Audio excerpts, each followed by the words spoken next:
Okay. In Hebrew, there are at least two types of wavs.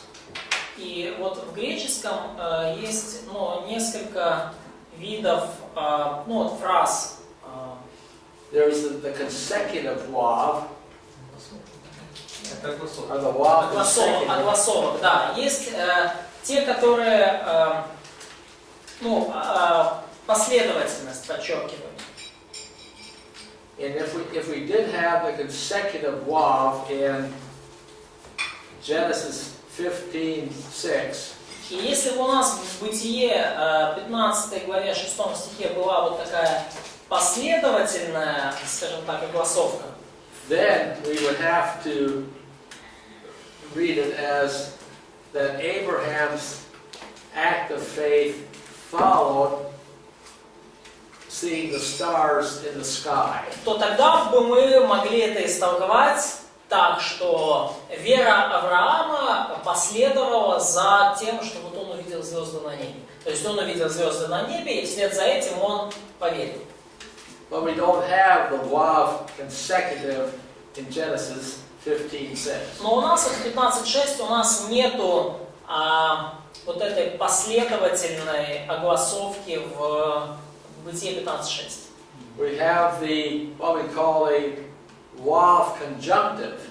И у нас есть то, что называется как соединенная или связанная огласовка.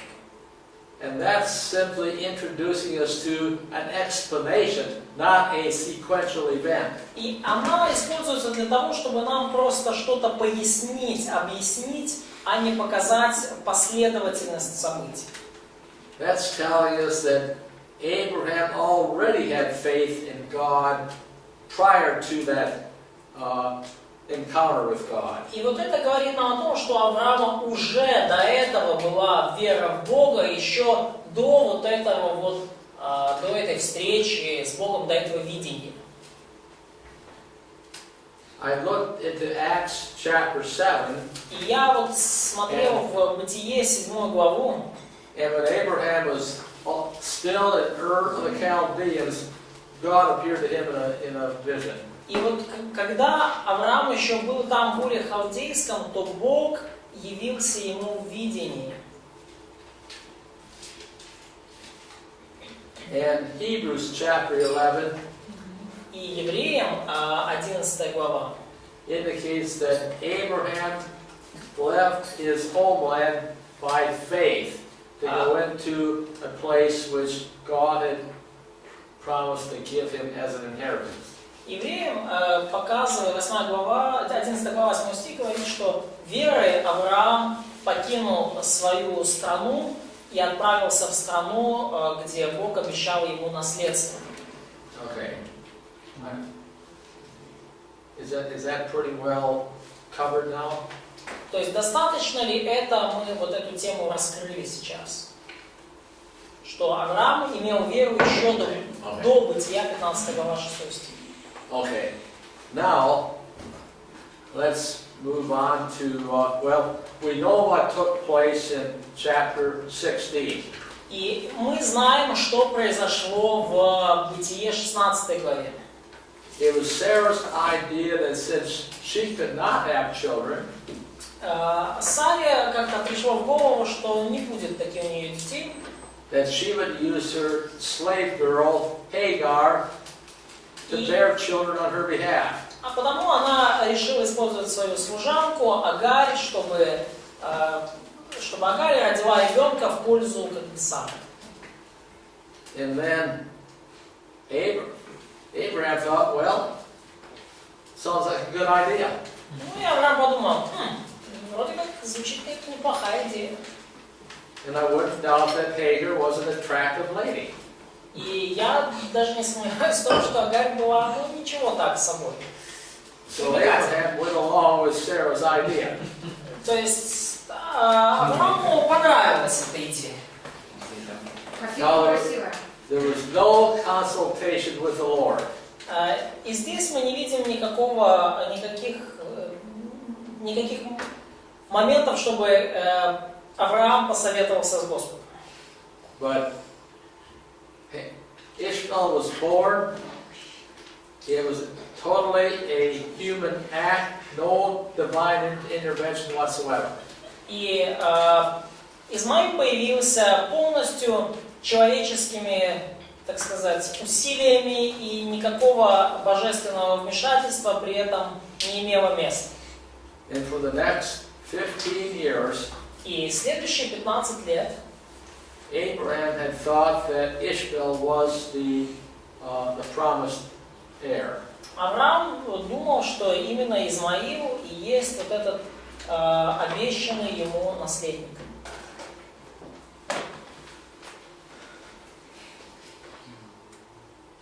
Well, I'm going to go over to Genesis 17 now.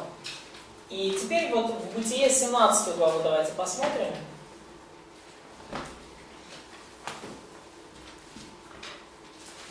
And in Genesis 17, В 17 главе Бытия God promised Abraham a covenant. Бог обещает Аврааму завет. And God changed Abraham's name from Abram to Abraham. И Бог меняет имя. Авраам становится Авраамом. Now in verse 4, В стихе 4 God told Abraham that he would be a father of a multitude of nations. В стихе 4 Бог говорит Аврааму, что ты будешь отцом множества народов. And I think this promise had both a physical aspect as well as a spiritual aspect. И я думаю, что это обетование, оно имеет как духовный, так и физический аспект. The name Abram means exalted father. Имя Абрам, first name, yes? Right. Первое имя Авраам означает превознесенный отец. But the longer name Abraham Но вот уже второе имя Авраам means the father of a multitude of nations. означает отец множества народов. And then in verses 7 and 8, И в стихах 7 и 8 God makes two parallel promises to Abraham. Бог дает Аврааму несколько параллельных обещаний, обетований. First of all, Во-первых, there will be an everlasting covenant with God. будет вечный завет с Богом. Well, that will be between God and Abraham's seed. Между Богом и Авраамом, и также между Авраамовыми потомками. In verse 8, И в стихе 8 an everlasting promise of an everlasting possession of the land. обещано вечное владение землей. And then the following verses, it's the ritual of circumcision. И в следующем стихе описан обряд, в следующих стихах описан обряд обрезания. Okay. Now, in this chapter, Abraham's faith is going to advance. И в этих уже главах мы видим, что вера Авраама растет. Okay. In 15, Abraham believed that God would provide a son from his own body. В 15 главе Авраам поверил, что Бог произведет сына из его собственных чресл. In chapter 17, В главе 17 God is going to provide that son through Sarah, not through Hagar. Бог показано, что Бог обеспечит этого сына через Сару, а не через Агарь. And as an expression of Abraham's faith in God, И как выражение веры Авраама в Бога, he receives the sign of circumcision. он получает знак обрезания. Now Now we're going to go back to Romans chapter 4. И теперь нам нужно вернуться в Римлянам в 4 главу. Okay, Romans 4:11 picks up the circumcision. Римлянам 4 глава, 11 стих, поднимает вопрос обрезания. Упоминает обрезание. And once we finish Abraham, we'll go back to David. Как только мы закончим с Авраамом, мы перейдем к Давиду. Okay, so Abraham received the sign of circumcision. Итак, Авраам получил знак обрезания. A seal of the righteousness of the faith which he had while he was in uncircumcision. Печать, как печать праведности через веру, которую имел вне обрезания. That he might be the father of all them that believe. Так что он стал отцом всех верующих. Though they be uncircumcised. Верующих вне обрезания. That righteousness might be reckoned unto them. Чтобы и им вменилась праведность. Okay. What the apostle does in Romans 11. Что делает Romans апостол 4:11. в Римлянам 4:11? He ties together Он соединяет вместе the faith of Abraham in chapter 15 веру Авраама в 15 главе with the faith of Abraham in chapter 17. с верой Авраама в 17 главе Бытия. The circumcision which he receives in chapter 17 Обрезание, которое он принял в 17 главе Бытия, is an expression of his faith in God to give him a son through Sarah. было выражением его веры в обещание Бога о том, что Бог даст ему сына через Сару. But also serves as a sign of his faith in chapter 15. Но также служило и знаком его веры в то, что он увидел еще в 15 главе. Where God told him that a son would come through that an heir would come through his own body. Когда Бог обещал ему, что наследник произойдет из его тела. And that his descendants would be like the stars of the heavenlies. И что его потомство будет многочисленно, как звезды на небе.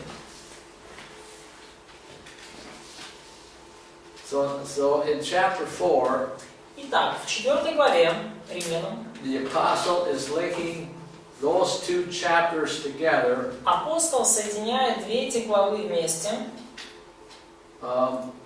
to demonstrate or to teach us the faith of Abraham, чтобы показать нам, чтобы научить нас на примере веры Авраама, both before circumcision которая была у него и до обрезания, and when he received circumcision. и которая была у него, конечно же, когда он получил обрезание.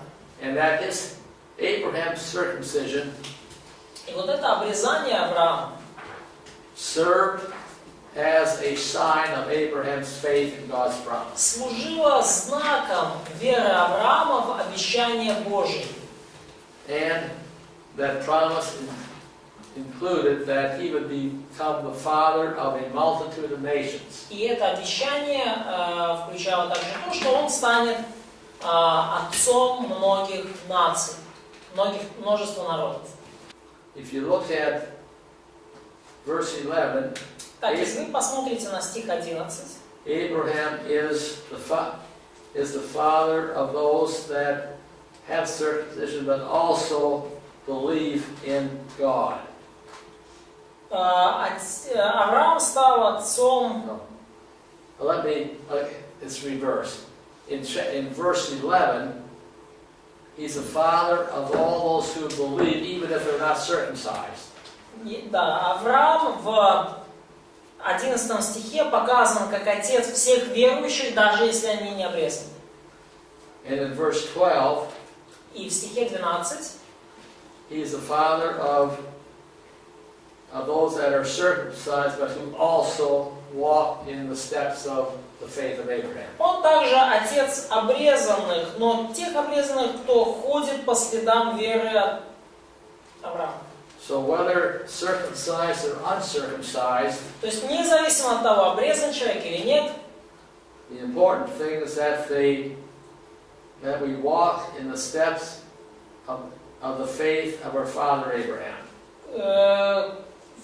Самым важным является то, ходим ли мы по следам веры отца нашего Авраама. Okay, then verses 13 through 15 И стихи с 13 по 15 declare that it's not by law, объявляют нам, что это все было не по закону, but не через закон. the promise of God Но обещание Божье in verse 16 в стихе 16 is by faith, that it might be according to grace. дано по вере, чтобы оно могло быть по милости. To the purpose that the promise may be sure to all the seed, чтобы обетование... The promise, can you repeat the last sentence? I'm reading from the text. Да, то есть и так по вере, что было по милости, дабы обетование было непреложно для всех. Not only to those which are under the law, Не только по закону, but also who are the faith of Abraham. но и по вере потомков Авраама, Who is the father of us all? который есть Отец всем нам. So that goes back to the promise to Abraham in Genesis in chapter 17. И это все уводит нас назад к обетованию данному Аврааму в 17 главе Бытия. I have made you a father of many nations. Когда Бог сказал Аврааму, что я сделаю тебя отцом множества народов. Okay, so Abraham believed in God prior to circumcision. Итак, Авраам верил в Бога еще до своего обрезания. And Abraham's circumcision Перед обрезанием. served as a sign of his faith in God. И обрезание Авраама служило знаком его веры. So he is the father of all circumcised people who also believe in God.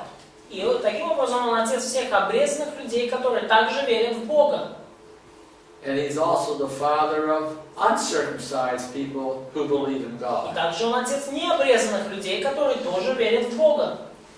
And when I say believe in God, I mean trusting in Jesus Christ for salvation. И когда я говорю верят в Бога, то подразумеваю, что тех, кто верит в Иисуса Христа для спасения. And since Abraham lived before the law was given, Итак, Авраам жил еще до того, как был дан закон. the law has nothing to do with Abraham's faith in God. Закон вообще, скажем так, не имел никакого отношения к вере Авраама в Бога. Okay, so much for Abraham. Итак, столько мы уже говорили про Авраама. So we looked at an important citation. И мы посмотрели на очень важную цитату. We looked at New Testament commentary on Abraham and Sarah. И мы видим новозаветный комментарий происшедшего с Авраамом и Сарой. We've seen what it means for him to be the father of many nations. Мы видим, что это значило для него быть отцом множества народов. Now let's look at the other example in И давайте посмотрим сейчас на другой пример в and Римлянам. that is David. И это Давид. Okay. David was circumcised and he was under the law. Давид был, очевидно, обрезан и находился под законом. But he too was given righteousness strictly on the basis of faith. Но и ему праведность была дана строго на основании его веры. Okay, we're all familiar with his night in bed with Bathsheba. Мы все знаем про его залет с Версавией. And it turned out he got her pregnant. И вот все то, что эта ночь, она закончилась в итоге беременностью. And to cover up her pregnancy, he invited her husband Uriah to come home and spend the night. И чтобы прикрыть как-то эту беременность, он вызвал с войны мужа Версавии Урию и побуждал его к тому, чтобы он провел ночь со своей женой Версавией. И никак не мог заставить Урию переспать с Версавией. And so he sent a message to Joel his general along with Uriah. И он отправил с Урии же сообщение своему военачальнику Иоаву, To put him in the hottest part of the battle where he would for sure be killed. чтобы Иоав поставил Урию на самую горячую точку передовой, там, где Урия наверняка будет убит. You know, that constituted conspiracy to murder. Вот таким образом вот это тайное дело, оно привело к убийству. And for approximately a year, David lived in denial. И, то есть, убийство также совершенному в тайне, по секрету. И целый год после этого Давид жил в denial. Yeah. Был отвержен. Trying to not even recognizing, not even acknowledging his sinfulness. То есть Давид не пытался даже заглушить в себе осознание собственной греховности. Пытался даже этого не осознавать. And not until the prophet Nathan came and gave him an illustration. И все это происходило ровно до того, пока пророк Нафан к нему не пришел и не рассказал ему, не привел ему небольшую иллюстрацию.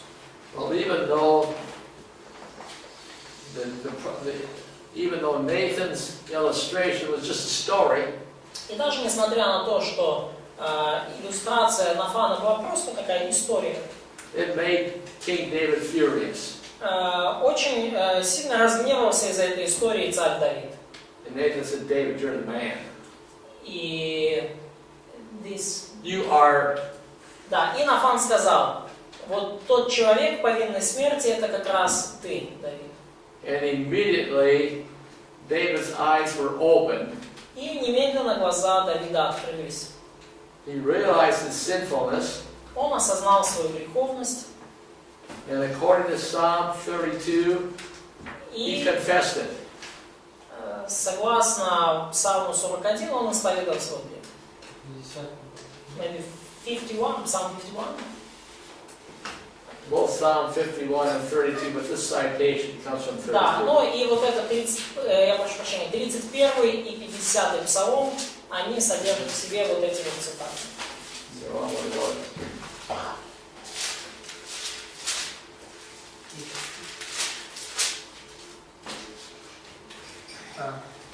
31 Псалом. Okay, Psalm 32 just says a Psalm of David, but as we read through this psalm, we can pretty well reconstruct the background. Псалом 31 назван Псалом Давида, и когда мы его читаем, мы вполне можем восстановить обстоятельства, на фоне которых он писался. Okay, the psalm begins with David's confession. Псалом начинается с исповедания грехов Давида. And of course, forgiveness. И, конечно же, с прощением.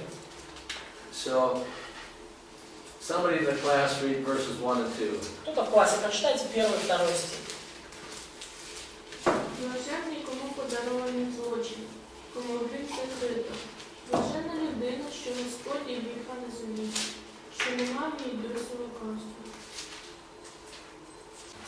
Now notice in this psalm, both in the psalm itself and in the citation, Обратите внимание, что вот в этом псалме, и в самом псалме, и в том, как он процитирован в послании к римлянам, nothing is said about righteousness or justification. ничего там не говорится по поводу праведности или оправдания. So why does the apostle include this quote in his where he's trying to illustrate righteousness by faith? Почему же апостол Павел включает эту цитату, этот отрывок, в тот самый момент, когда он пытается проиллюстрировать праведность по вере? Well, you notice verse 1 says, Стих 1 говорит, обратите внимание. oh, the blessedness of one whose transgression is forgiven, Блажен, кому отпущены беззакония, whose sin is covered. и чьи грехи покрыты. and to whom Jehovah does not impute or charge iniquity. И кому Господь не вменит греха. Now that is the equivalent of crediting David with righteousness. И фактически это синоним, это эквивалент того, что Давиду вменена, Давид получил праведность. So Abraham was credited with righteousness when he believed God. Аврааму была вменена праведность, когда он поверил Господу. David, on the other hand, was not charged with sin. Давид, в свою очередь, также не был обвинен в грехе Following his confession.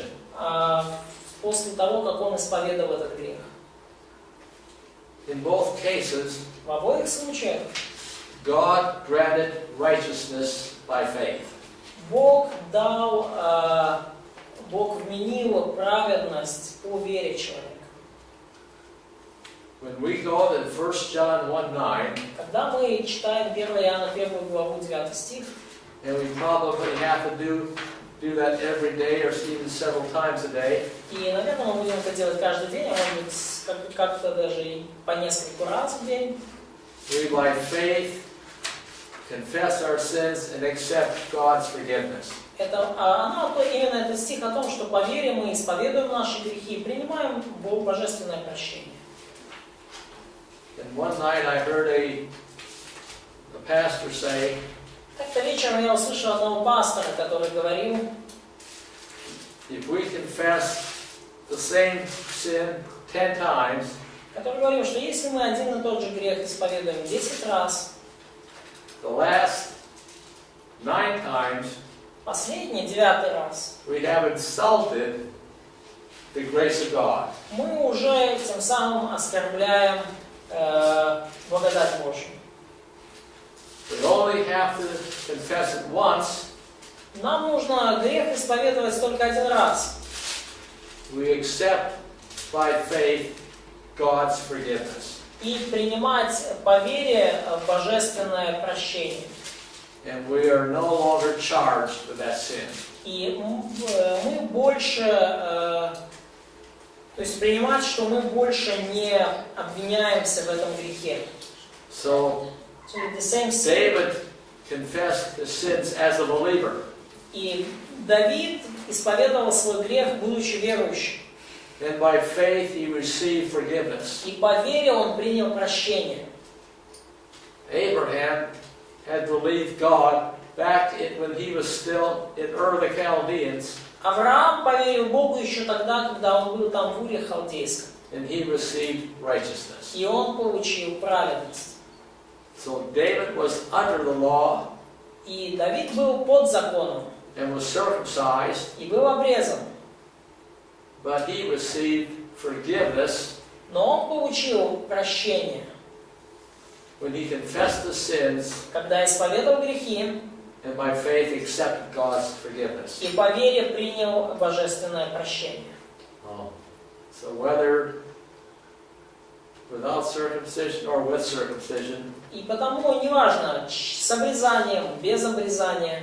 Either before the law or after the law. До закона или после закона. It's righteousness. Праведность. And forgiveness. И прощение. By faith. Их можно получить только по вере. Okay. So to complete Romans on salvation, let's go to chapter 10. И чтобы закончить то, что Римлянам говорит о спасении, давайте откроем 10 главу. We'll probably only get started because I don't want to rush through these verses. И мы, наверное, только начнем сегодня, потому что я не хочу лететь галопом по Европам через эти стихи. Okay, in the opening verses of chapter 10. Okay, one more time. What? Repeat, please. Repeat last sentence. Repeat last sentence? Yeah. Okay, just carry on. Okay. Carry on. I can't. Carry on. Carry on. Just. Okay.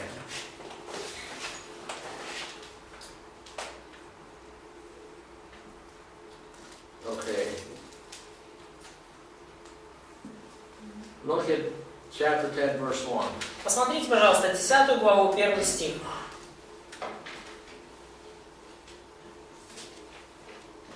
Okay, the apostle wanted to see Israel saved. Апостол хочет видеть, чтобы Израиль спасся. He recognized their great zeal for God, Апостол признает, что их великую ревность по Богу, but it was not in accordance with the knowledge of the gospel. но эта ревность не в согласии со знанием Евангелия. They're ignoring the righteousness from God Они игнорируют Божью праведность and seeking to bring about or to establish their own righteousness. и ищут возможности установить собственную праведность, Not knowing that Christ is the fulfillment of the law for righteousness. не зная, что Христос — это исполнение For everyone who закона, believes. исполнил закон праведности для каждого, кто конец для праведности всякого верующего. Now from verses 5 through 13. И для стихов с 5 по 13 The apostle is going to put several Old Testament references together апостол соединит несколько ветхозаветных ссылок вместе. which teach righteousness by faith. Эти ссылки, которые учат праведности по вере. Okay, and he begins with verse 4, a misapplication of the law. И он начинает со стиха 4. Неверное применение закона. Did I say 4? It should be 5. Точнее, он говорит о 5 стихе, и это вот именно неправильное понимание, неправильное использование закона.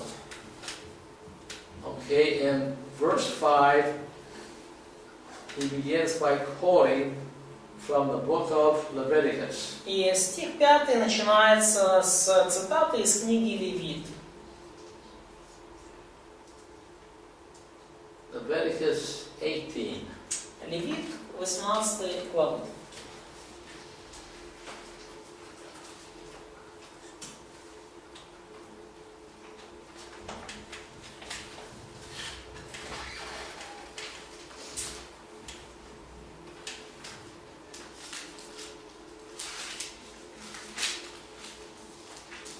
Okay.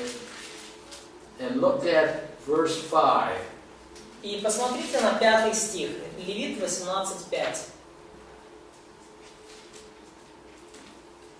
Keep my statutes Соблюдайте постановления мои and my ordinances, и законы мои, which if a man do, которые, исполняя, he shall live by them. человек будет жив ими. Okay. Now verses 6 and following И стих 6 и последующие are a list of, or an example of some of those statutes. это список вот примеров таких постановлений. And you'll see that there are various forms of sexual perversions. И мы видим различные формы сексуальных извращений там. Now,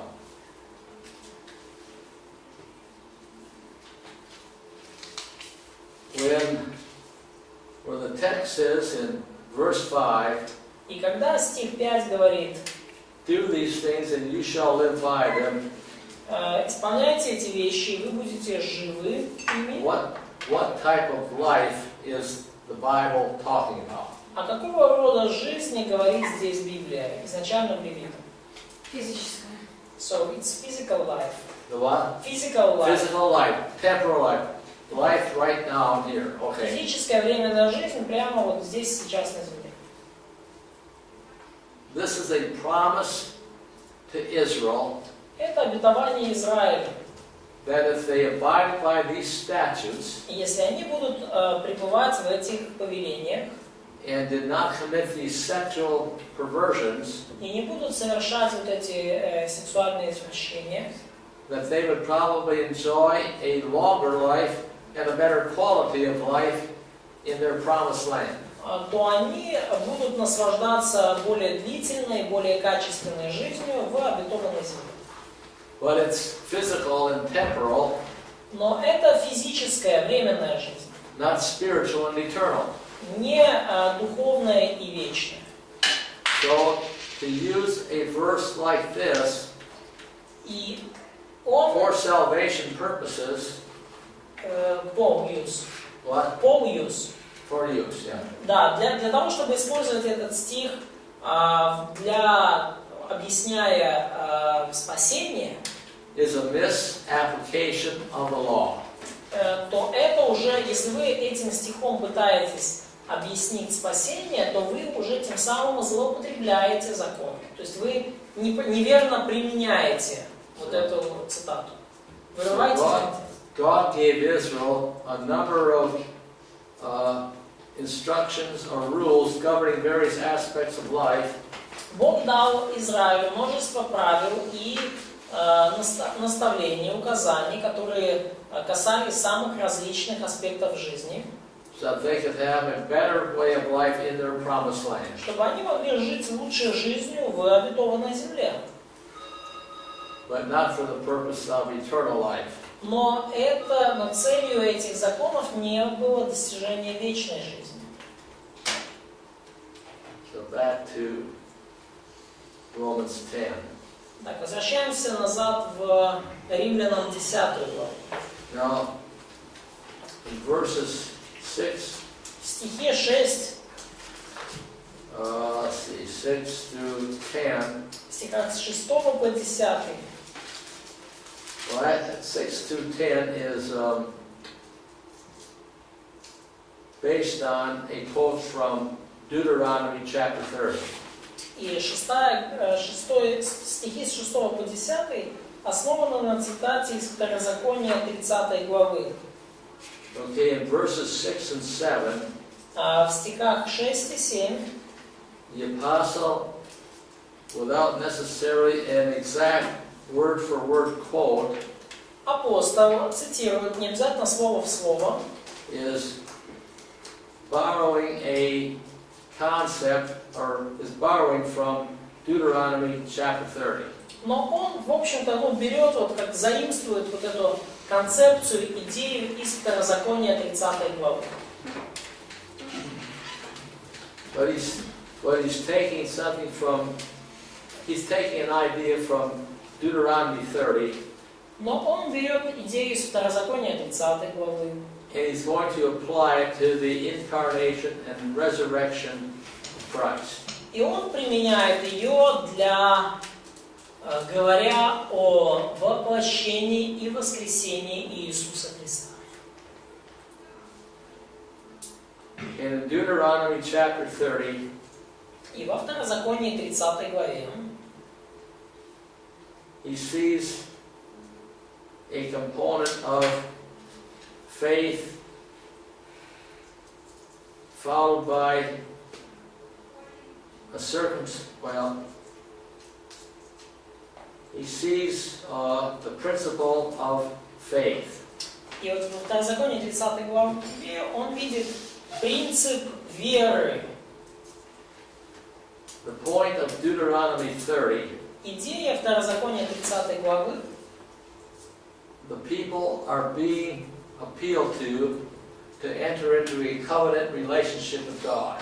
в том, что людям было предложено вступить в заветные взаимоотношения с Богом. The covenant is not too difficult for them to understand, И этот завет не такой уж сложный, что они не могут его понять, because Moses has just explained it to them. потому что Моисей им просто объясняет его. The second point, which is really emphasized here, И вторая часть, на которой здесь is that it's not something that is out of reach. да, то есть, которую здесь Моисей объясняет, It's not something that they're going to have to exert Да, что это что-то в зоне их досягаемости. Да? То есть, во-первых, это понятно им. То есть завет, который им предлагается, он понятен им. Во-вторых, он близок к ним. Это не то, ради чего им надо как-то особо куда-то ходить. Yeah. So it's not something that's going to take a lot of human effort. Это не что-то, для достижения чего нужно прилагать множество человеческих усилий. But it's something that has already been made available. Это нечто, что уже сделано доступным. And it's just simply a matter of their heart and of their mouth. И это вопрос заключается лишь в сердце и в устах.